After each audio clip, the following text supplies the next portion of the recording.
You're always going for truth, aren't you? That's what hopefully will always be where I start. If you gathered all the characters in Rings of Power and you wanted to ask one of them a question about the history of Middle-earth, you'd probably ask Elrond. Yeah. So I was like, okay, so from that basis, then I've got to learn as much as I can. Yeah. When I was a kid, I was watching Chicken Run and I thought I could build the machine at the end. Nice. I had a whole thing. Yeah. I was going to build that machine.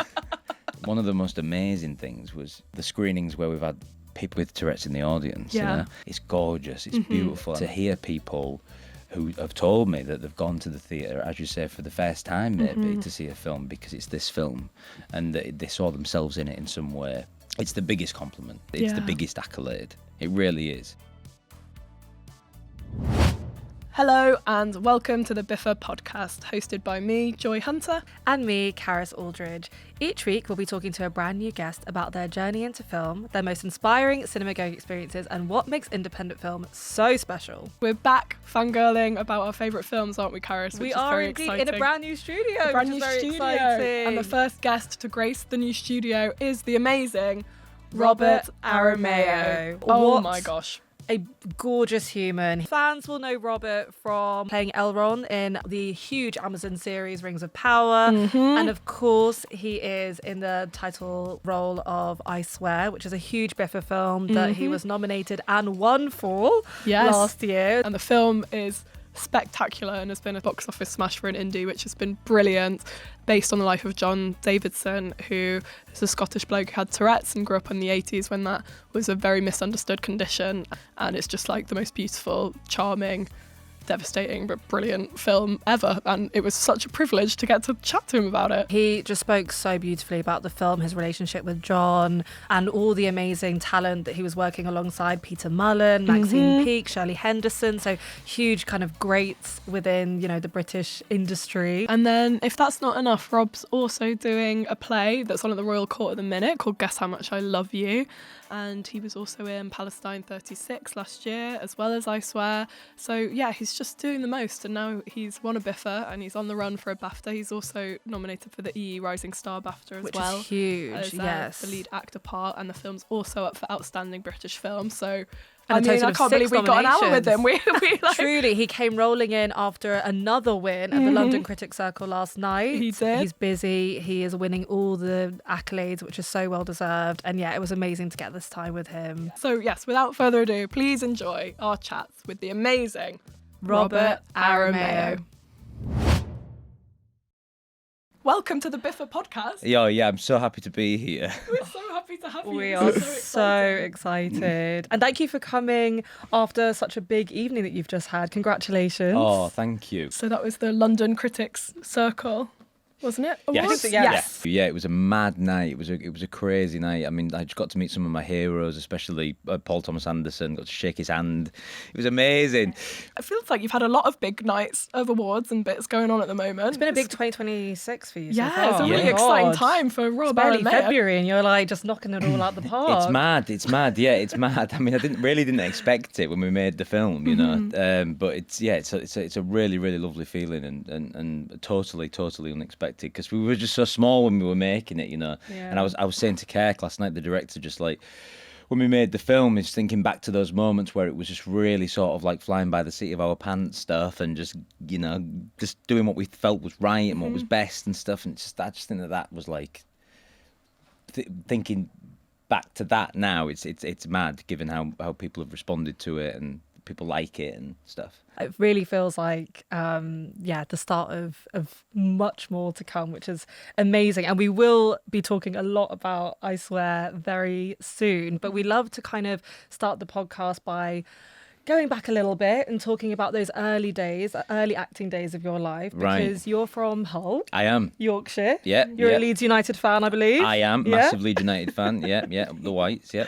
Hopefully stay up. And it was around the age of 9 that you started getting into acting at the Hull Theatre. Hull Truck Theatre. Yes. Yeah. Yeah. And so, just kind of talk to us about exploring that, finding your love of acting, and then eventually going to one of the world's most prestigious acting schools, Juilliard, in New York. Hull Truck Theatre this really unique energy to it, and an amazing writer he wrote One Man, Two Governors and loads of other things. He was making theatre there when I was growing up, and I remember watching.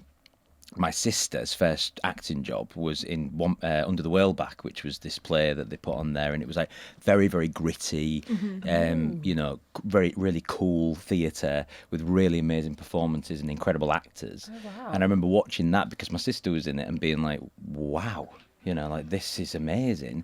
And, you know, like, I didn't realise that acting could be this cool, you know. And so like I was really grateful to be around that theatre at the age that I was with the people that were there, you know, because there was some really, really great people there making theatre. So it was really sort of formative for me. So yeah, and then so I ended up joining the youth theatre there, and then that was my sort of main outlet for creativity. And then when it came to go to drama school, I was just like, I just wanted to try and do something different. You know, all roads were leading to, you know, try out for these things and do these things. And then I was just like, well, maybe I'll try and do something different. Nice. So it was more sort of that impulse, really, that I think lots of people have to just say, well just try something out. Yeah, give it a go. Yeah, that sort of led me to America. Yeah. Is it true that That's you so Googled just like best acting school ever, Yeah. and you're like, that one? Yeah, I was like That'll 16 do me. or 17 or something at the time. I was just like, I'm obsessed what's the with best that. one then? I'll take a crack at it. Yeah. Yeah. Juilliard are like, love that. yes, please, go on. Madness, total madness. I mean, it really was.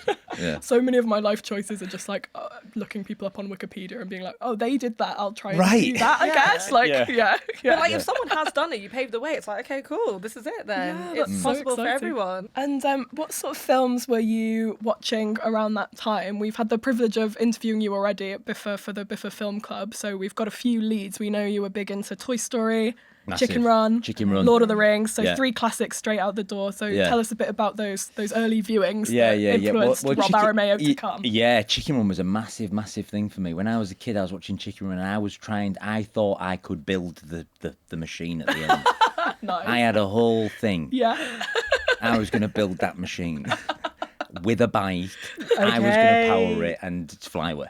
I don't know where I was going to fly to. Yeah. Details. Yeah, but it didn't really matter. Didn't matter. Yeah. It was sort of my comfort film, Chicken Run. I just loved it.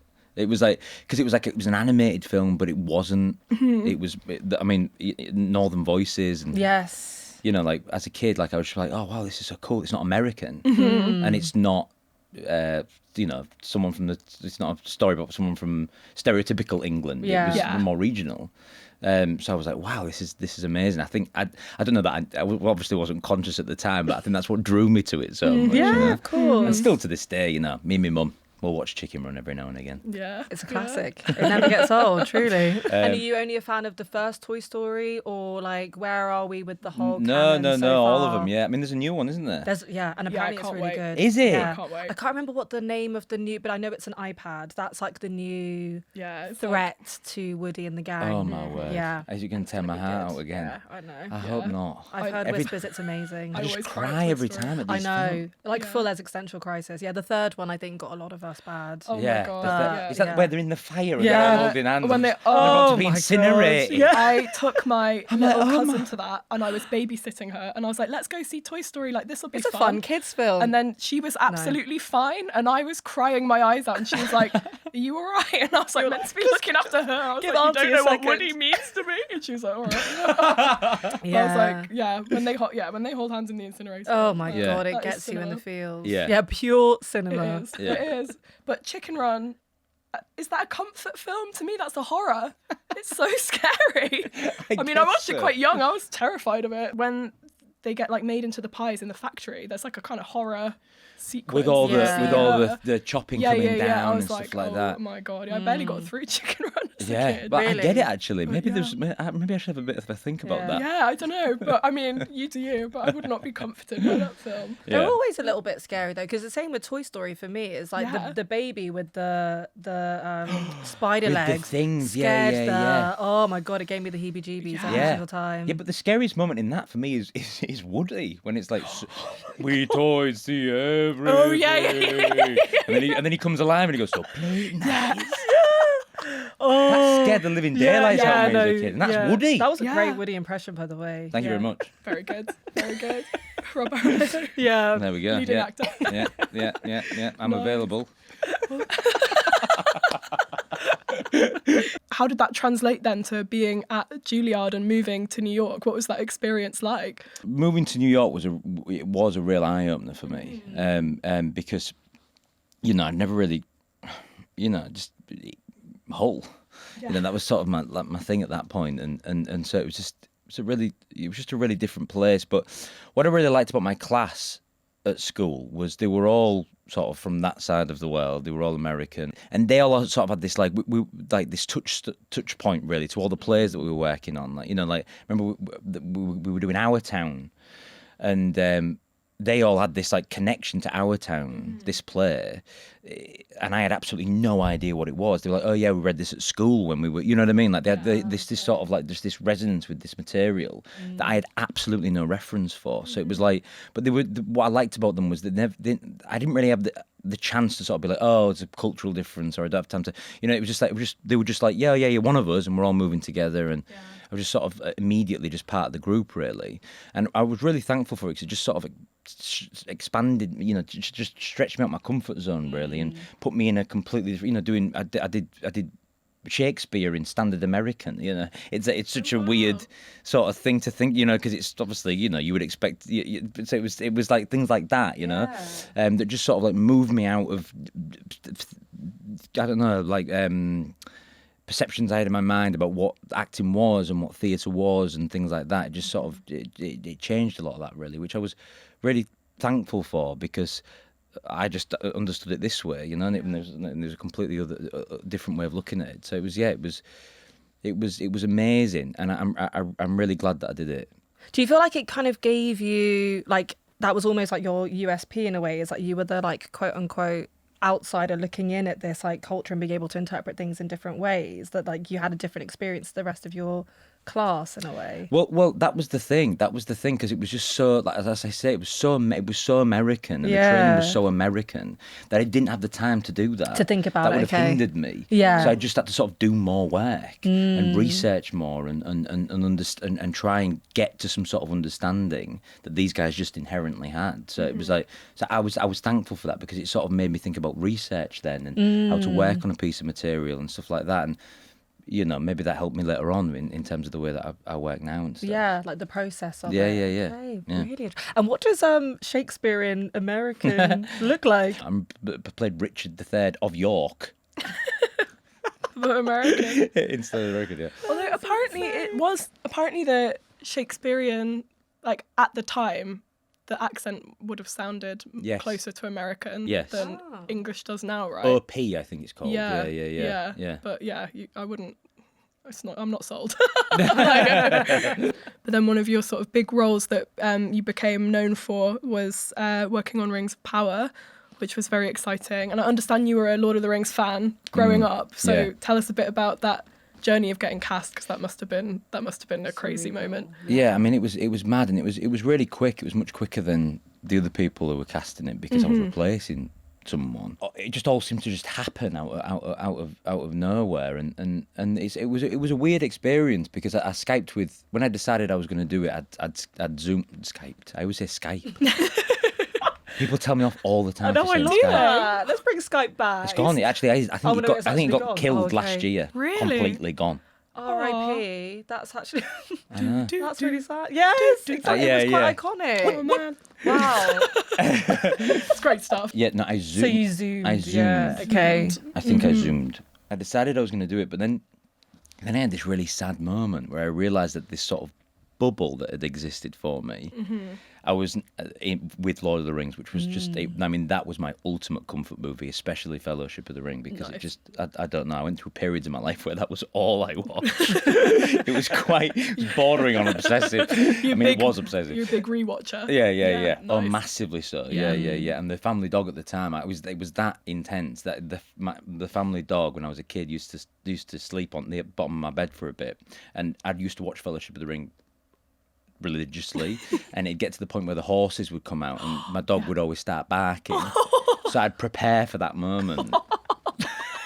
I'd put in like a cushion in front of his eyes, just so he just didn't know. So it's like, yeah, this part's coming now. Just hold that there.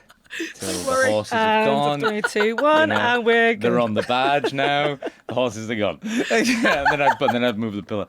I had this sort of weird moment where I was like, this sort of whilst I'm going to now go into this, and I get to now go Live even in the deeper world, into this yeah. world. There's also a part of it that's going to be best for me. Yeah, You know? yeah, the fantasy kind of thing. Yeah, the curtains sort of the revealed. magic behind it. And it has Exactly. proved true because I've had the joy of working with lots of people who worked on the original films, but which is amazing because you're Yeah. asking those questions. But at the same time, there's a bit of magic that goes in that experience. A loss of innocence a little bit. Absolutely, yeah. So it was. Oh. So there was a little Double-edged sword. bit of sweetness there. Yeah. But I'm really glad I did it, and the show explores a period of time where like there's not a lot. Tolkien didn't write a lot in that period, and so the showrunners just get to make choices and tell the story the way they want to tell it, and everybody there is working so hard to tell the best story that we can.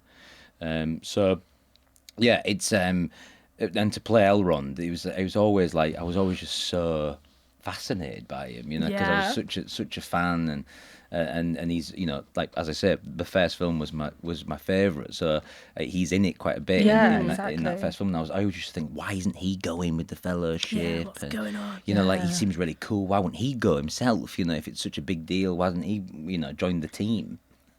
Join the team. Back up, Elrond. Come on, Elrond. And so like I was always really genuinely interested in him. So when I got to play him, it was just it really is a real joy to play him because he's a fascinating character. He's really fascinating. And yeah, as you've mentioned, obviously, the character becomes, huge in the canon and is played by Hugo Weaving, who's like a revered actor. So did that change your approach in any way to kind of study what he had done in those films and then think about how you were going to approach it? Or did you want to kind of carve your own path in terms of how you were going to form Elrond? Like how did that affect your approach? Well, the good thing is he's immortal. Yes.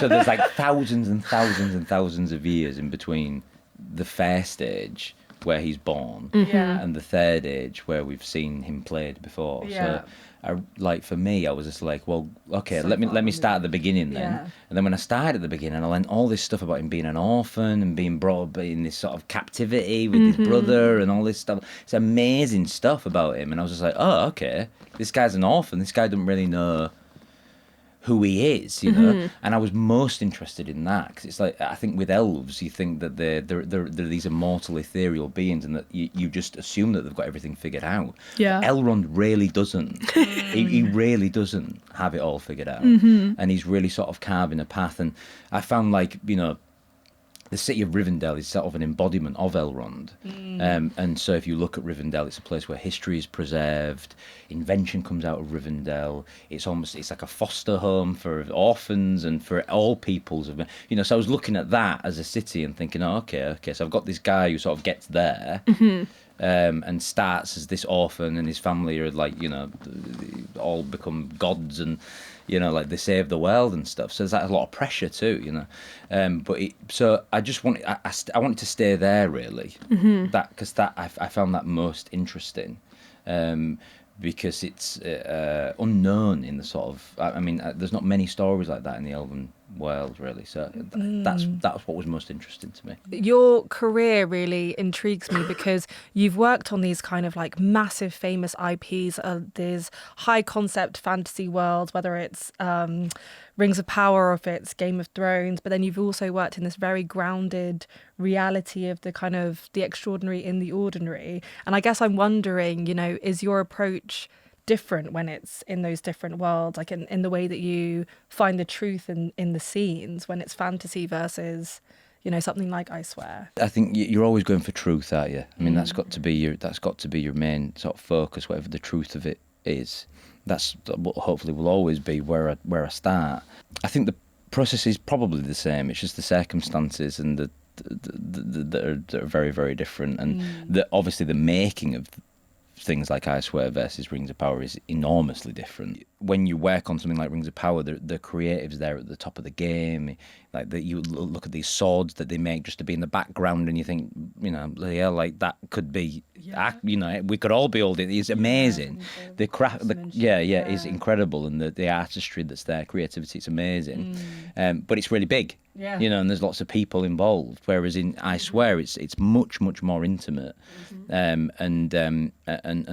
you really feel sort of like really part of a team, and it's a much more intimate experience. So yeah, very different in terms of the making of them. But I think that when you're playing a character, you always start from who is he, what does he want, why, how is he going to try and get it, and all of these things. It seems as though your character is almost like the voice of the audience, and like he's quite like level-headed. He's got that kind of rationale. He's very optimistic. He's very loyal. What are the characteristics that kind of you admire most about playing Elrond?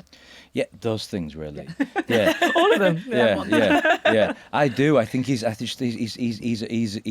goodie. Yeah. And he really cares about the future of Middle Earth, but he's also willing to make sacrifices, and he's willing to change. He listens.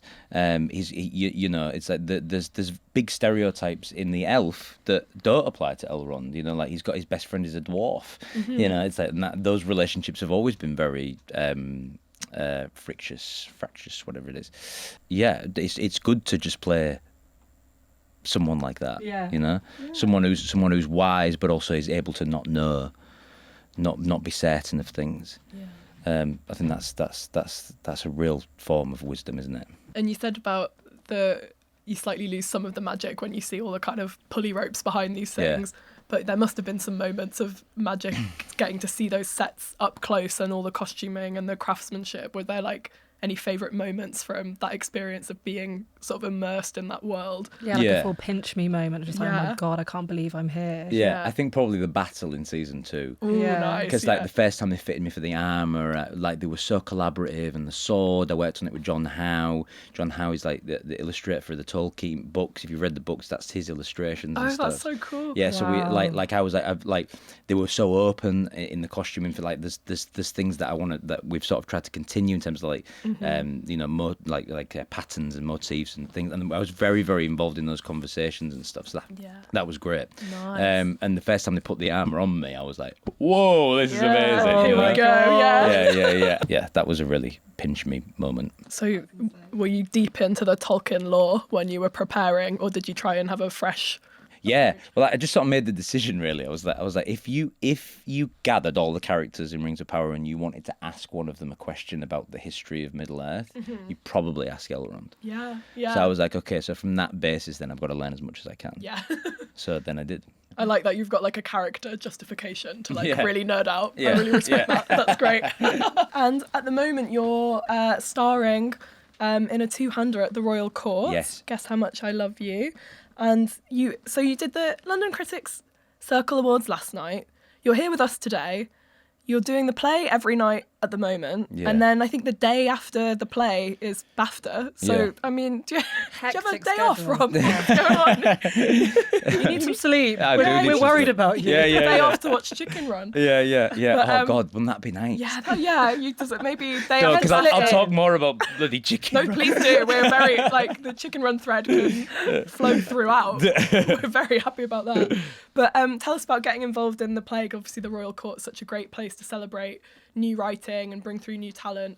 How's that process been for you so far? Amazing. My first play, I've never done a play before, in a professional play, 8 shows a week, all that stuff. Never done that before. So it was amazing. When I read the script, I thought it was really interesting, and I really liked the relationship between the two characters, and I really liked the idea of playing a dad in this situation. Yeah, so it follows a couple who are sort of dealing with the loss of a child. And then I sort of went in I auditioned in the room with Rosie and with Jeremy, the director, and the writer Luke. And I started reading the lines with Rosie, and I was just like, "Ooh, this is really interesting," and really exciting. And then I really wanted to do it And I told him.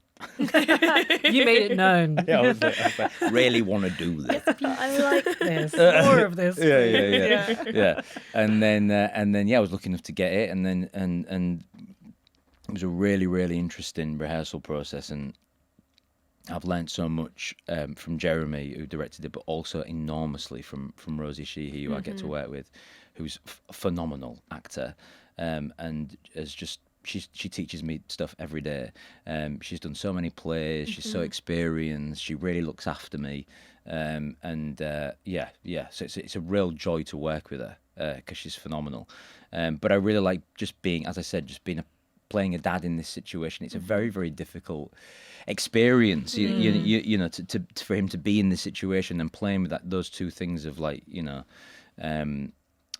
His own emotionality and his intellectual understanding of the pecking order of things, and that there is things that he just cannot understand, and I think he understands that as a character, and I found that really, really cool. He's not sort of like blindly in this situation. He sort of has some understanding of what's going on as well, and he loves his wife. So it's a really, really great thing to be a part of, but very, very challenging. Every night is so difficult. It kind of was like an exploration of every possible feeling about that situation. It's like really gone through, and it's a testament really to the writing. He's oddly funny as well. I wasn't expecting to be like laughing as much as I was. Like I really liked that. I thought that was very kind of humanizing of the story. Of course. Well, his dialogue is so quick fire, you know, and that was a big thing in the rehearsal room. Just sort of like keep it moving. The entire play is an attempt to get out of this play. Everything is an offer. You know, that like the things that the characters speak about within the play are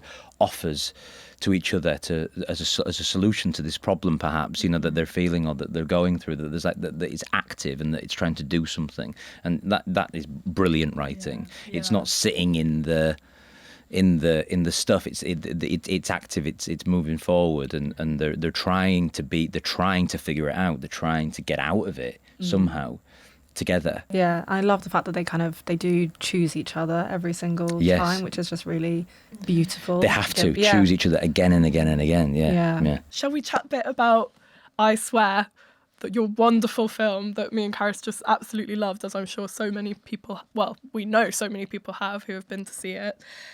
We understand that you were very kind of involved in the process of the development of the film, from your relationship working with John and meeting John. What was great about it was that like John was so involved, you know, that I could sort of hang out with John and then learn a story and be like, oh, that's kind of interesting. That's an interesting detail, something small even, or something big, like painting the bedroom or something was one of the things that came out of a conversation with me and John, I think. And call Kirk and be like, did you know that this happened and it happened in this manner? I thought this was really interesting. And he'd be like, oh, you know, like, oh, that's cool, and let me think about that, or that's really great. Let's explore that, you know. So it just mainly it was about detail, things like lampposts and stuff like that sort of came out of conversations I had with John. It was an amazing prep period, but not just because of John, but also because of like the other people I got to speak to as well. It was like I got to speak to a lot of people who live with Tourette's, and it affects them very differently.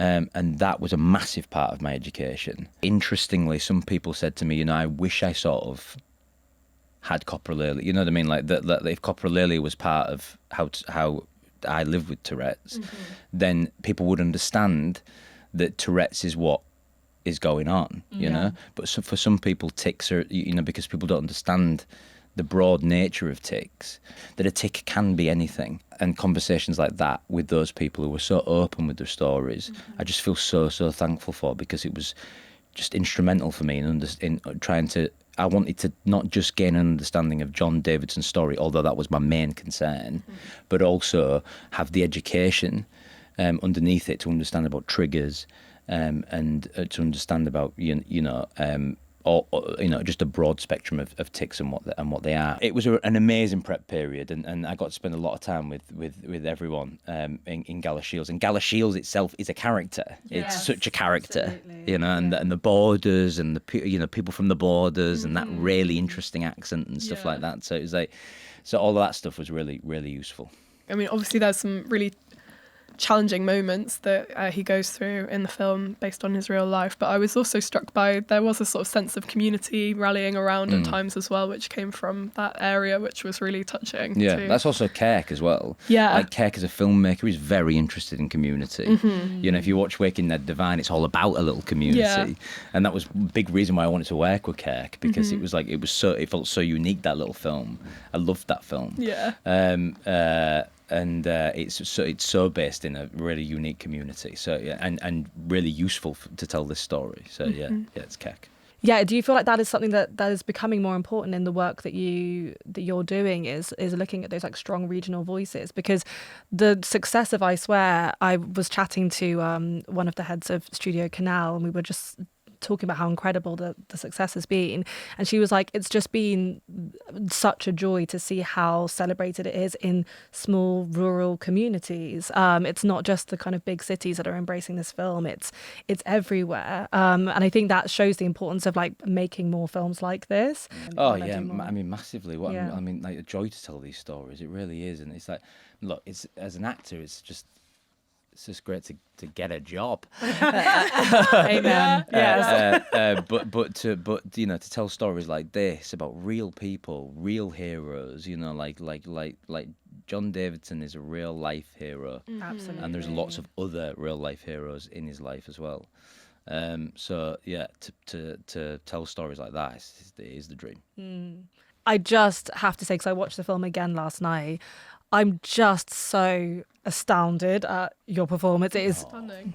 It's just brilliant. And I mean, not even from, the technicality of it and the physicality of it, but just like the way that you could capture his charisma, just everything about it is just, you're operating on like another level, and you're just so deserving of all the accolades that are coming your way. But yeah, like playing this role of John Davidson, and I know at the BIFAs you also dedicated your award to him and things as well. Yeah. Like, how much have you learnt about yourself and, I don't know, through playing this role? I think I probably do my best work when I get out of my own way. I got to work with David Fincher once, and he forces you out your own way. Oh wow, yeah. I can imagine that. Yeah. Through just by take after take after take after take, he sort of, and I really responded to that, because I just could feel myself sort of receding away, and then I didn't know what the hell I was doing, and I think this was a similar sort of thing. It's just important to just, as an actor, to just be able to not know, be able to just sort of do whatever you need to do to get out of your own way, to not to be moved by the other person, and I was very lucky that the other person was Peter Mullan. I know, or Shirly Henderson, or Maxine Peake. Great. Yeah, because they were all pushing me at all times from different directions in different kinds of ways, and so I think it's also just the people that you get to work with. They make you better. They always make you better. Those three actors make you better, and also Andrea, who I got to work with as well, who I would put there with them as well. It was just, and that was Andrea Bissett, right? Who she went viral online for putting the driving, up her driving lessons. She said she has Tourette's herself, and put up videos of her driving lessons, which everyone was watching, and then she got cast off the back of those videos, right? And then it was amazing. It was good. The scenes with you two together, it was incredible, and I mean, what an experience. And she was fantastic in it, as was Scott Ellis Watson, who plays younger John Davidson. So it was very exciting for us film nerds, because it was like some big hitters, like big people who've come through BIFA years ago, and like Peter Mullan and Maxine Peake, and then we also saw you like coming through, like breaking down the like wall, like here's Rob Aramayo, and then all these like new younger people coming through as well. So like just from a casting perspective, it was incredible. And then of course the sort of ensemble cast that I know Lauren Evans, the casting director, was very conscious about bringing in people who had Tourette's into that day when there's like the meeting of everyone together. So yeah, I mean, what an amazing group of people like on screen. What was it like on that day when you had like a bunch of different people joining who all had Tourette's, or were carers of people with Tourette's joining up for that meeting? Yeah. I mean, it was a great day. I mean, I'd met a lot of them before because I really liked that the film did this. It was like before we started shooting, a long time before we started shooting, we had this meet. I remember having this meeting with a lot of people who live with Tourette's, and it was fascinating because there was a lot of people in that room who were meeting people with Tourette's for the first time. Yeah, we weren't doing it for any reason other than like trying to, you know, John was there. We were just, it was a chat about the film and how they felt about it and things like that. And so, but so I'd met a lot of them there. And learnt a lot from that meeting that was like, you know, maybe a month before we started shooting. And so, you know, seeing a lot of them again, but it just sort of, you know, again, it just shows you that it's such a unique, incredible group of people, you know, who live with this in a different way and have a different kind of, they have their own relationship to it. And, you know, for me personally, it was a further reminder that I really just wanted to do the story justice. Yeah. Because if you are in a room with people with Tourette's who are meeting people with Tourette's for the first time, that sort of blew my mind, really.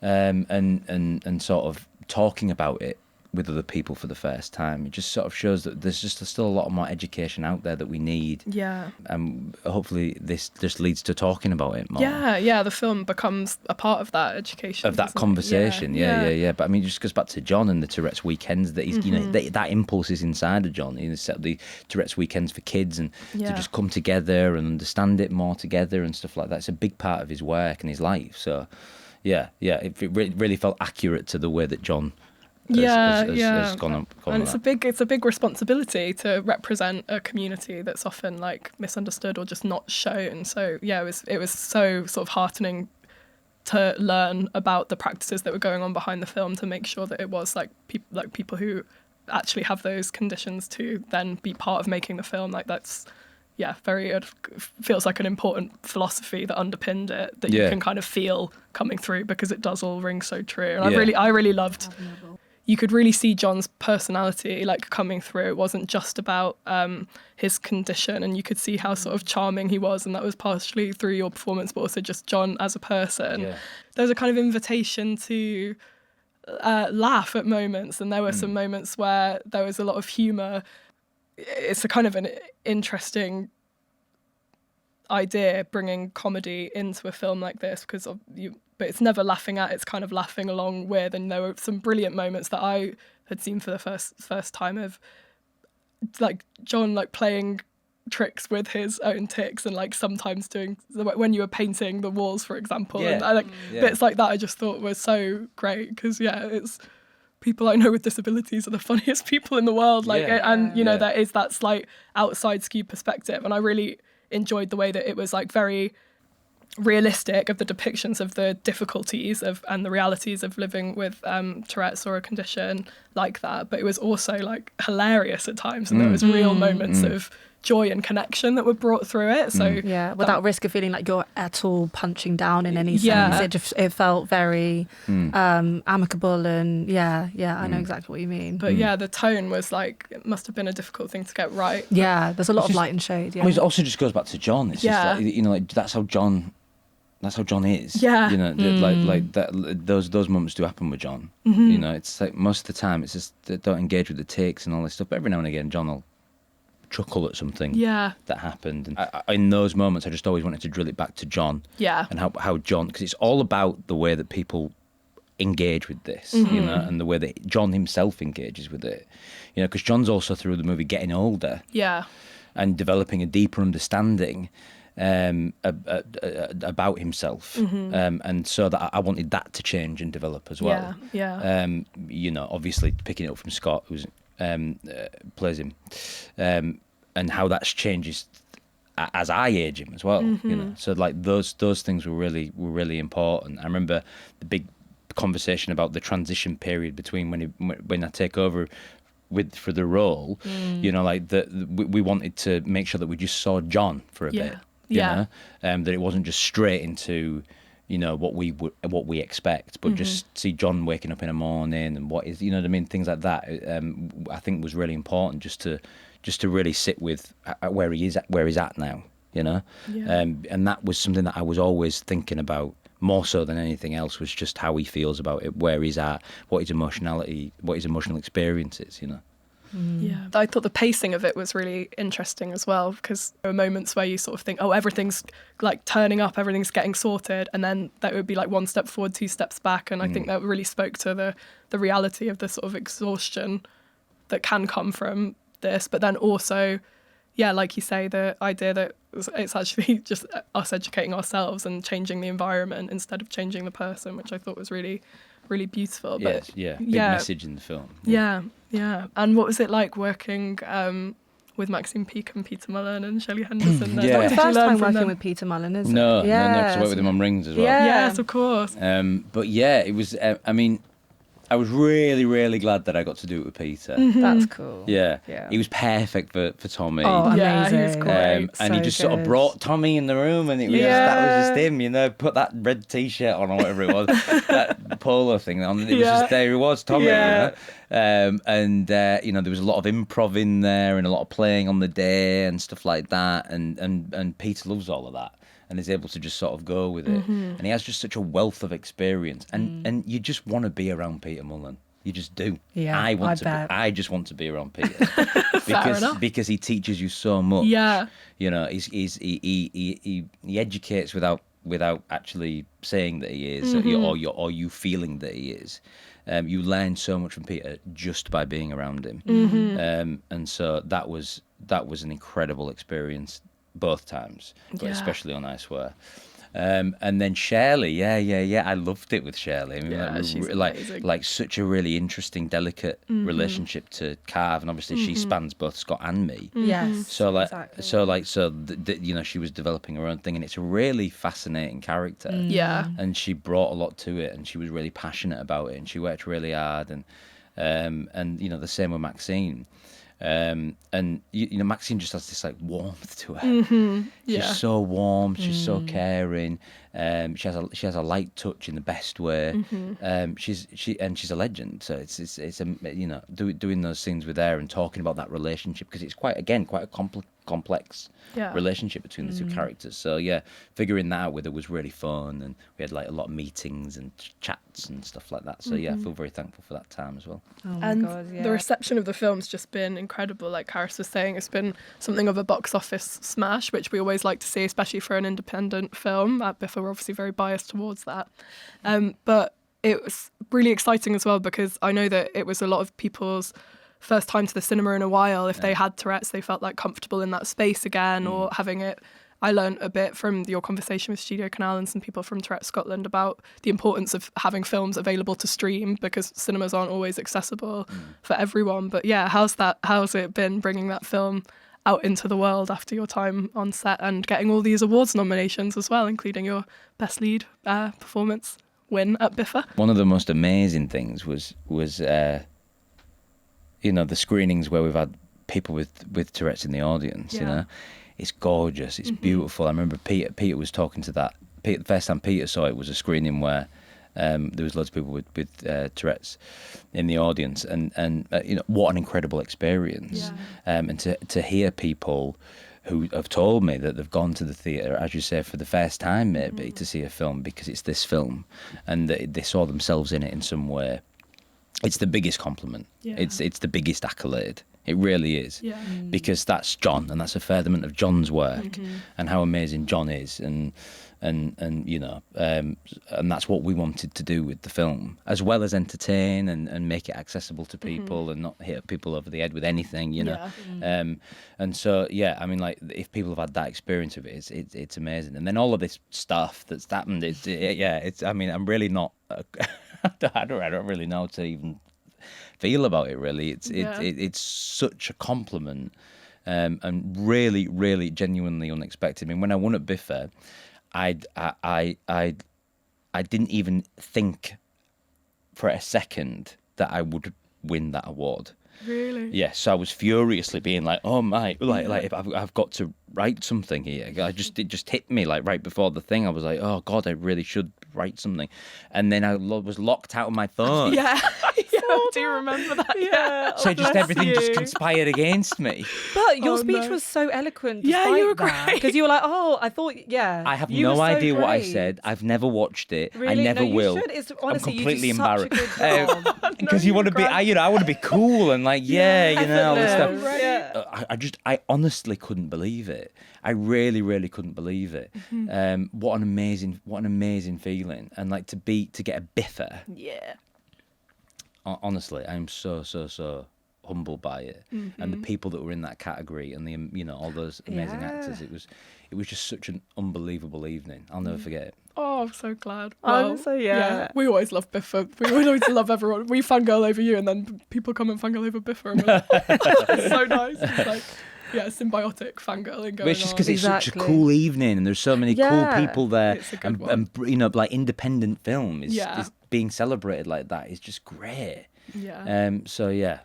It's just nice to have a place to celebrate that, because it is, as you will know from being on I Swear, so difficult to get a film made. Oh, completely. And, the budgets are tight, and like what people produce for the money is just absolutely incredible. And it's also so exciting to see sort of people like yourself, but also directors, writers, producers, short filmmakers like coming through and knowing the history of BIFA and the people that have been through over the years, like thinking, oh, where's this person going to go now? It's like such a hotbed of talent. So yeah, so everyone exciting. give their money to independent film. Please But do. it's a very exciting well. night. And of course you had Marianne Jean-Baptiste present the award to Which is you. incredible. I think she was like, Robert!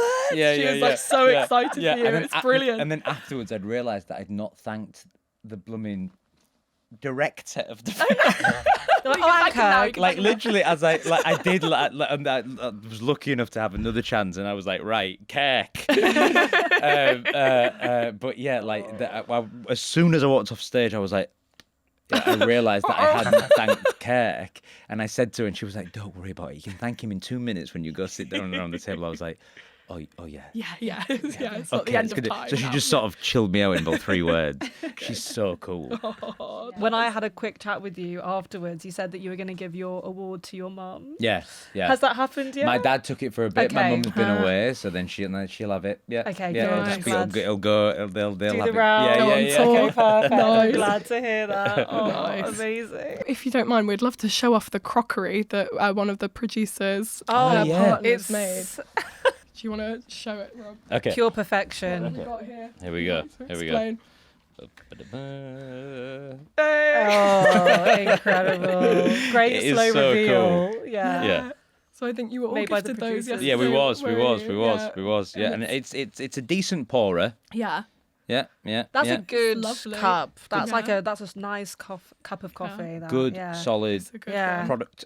If you're solid listening and product. not watching, we've got a homemade, specially crafted milk jug that says "Spunk for Milk" on, which is of course a quote from the film. So An iconic yeah, what a quote. testament. I mean, yeah. Did we want to chat very quickly about the BAFTA nominations? Oh my God, of Or- course, yes. Only yeah. because it's so Can we ask a huge quick that one you've on been that? nominated Yeah. for Rising Star and then 6 nominations for the film itself. Yeah. And you're in that category. You've got some incredible people: Chase Infinity. Yeah. You have Posey, who was also BIFA nominated and won. Yeah. Love Posey. Have you had time to hang out with the rest of the nominated? Posey and Archie, and Okay. Posey the most. I love perfect. Posey. Oh, it's so exciting that you Yeah. get to catch up with everyone and Yeah. have that time. Yeah. Well, yeah, we're wishing you all the best. Thank you. And yeah, we're gunning for you. Yeah. Go on, Rob. Yeah, Do it. go Do it on. for BIFA. You have to. Thanks, guys. Where were you when you first got that news that you got the nomination? The Rising Star one, it was a call from my team. Nice. Yeah, I was really not expecting it because it was just I wasn't expecting to find out then, and so I was like, oh my word, wow, this is unbelievable. And then you have to keep it quiet. And all this. Oh, really? Very hush hush. Yeah, Okay, very hush-hush. interesting. Yeah. I would not be good at that side of it. I'm Oh no, I'd too be much of a blabbing to blabber. absolutely everyone. Yeah. I'd be like, it rhymes with MAFTA. Don't tell anyone. And then the other one, I just had it on because I knew the Yeah. film was nominated, and so I just had it on, and I was just doing my dishes, in the morning. I was just like try and not think about that thing, and I Yeah. could it come up in the categories, and then I was just really excited that Peter was nominated. Yeah, Yes. bro. I'm really excited for him, and then the other nominations that came through, and then when I saw that I was nominated, I almost hit the deck.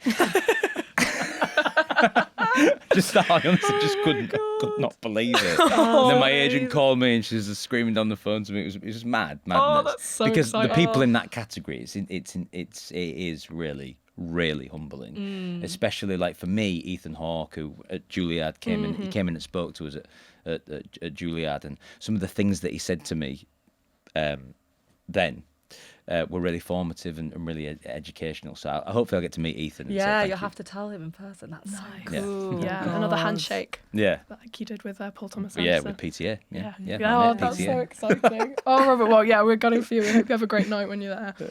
What's the last film you remember seeing? I watched Best in Show last night. Catherine O'Hara. Catherine Oh, O'Hara. R.I.P. Yeah. Oh my word. I know, I'm What? honestly I'm I mean, heartbroken. I I mean- audibly gasped. I think someone thought that, like, yeah, I had received terrible news, but yeah, it's just Yeah, like I'm just going to awful. try and watch as much of her as I Yeah. can, because she is one of the most inspiring actors. It's really It's sad. devastating. It's such a honestly. loss for Yeah. everyone, because she's just unbelievably talented. So Best in But Show. great, Good, great good choice. film. Good yeah. choice. Do you have a favourite UK cinema and why? Is it Prince Charles? Yeah. Oh yeah. Yeah, I saw Space Odyssey there, 2001 Space Odyssey, for Oh, the first time Nice. in that Cool. theatre. Yeah. Yeah. So I like that theatre. Oh, I brilliant. like what they put on. Yeah. I think they put They're The very Room on cool. every now and again. Yeah, Yeah, they oh, do. famously. I'm always up They for The do. Room. And he comes down, doesn't he? And you can Yeah, he throw does it. your It's a whole forks thing. and It's yeah. spoons in it. Is it I spoons? thought it was spoons. Yeah, I saw Doctor Strangelove for the first time at PCC, and it was great. Really? That's very Yeah. cool. And I know Timothée Chalamet just gave a talk there on Sunday. Oh, did he? Yeah, he rocked up and gave a talk that crashed the website because it sold out so fast. Ah. Yeah, so Do you call it PCC? PCC. Is I've that never the cool heard way that. of speaking of it? I don't know, is it? PCC. No, I like It's it. just- You You should got get that. PC. We should get that trending. Can go Yeah. PCC. What's the last film you cried at?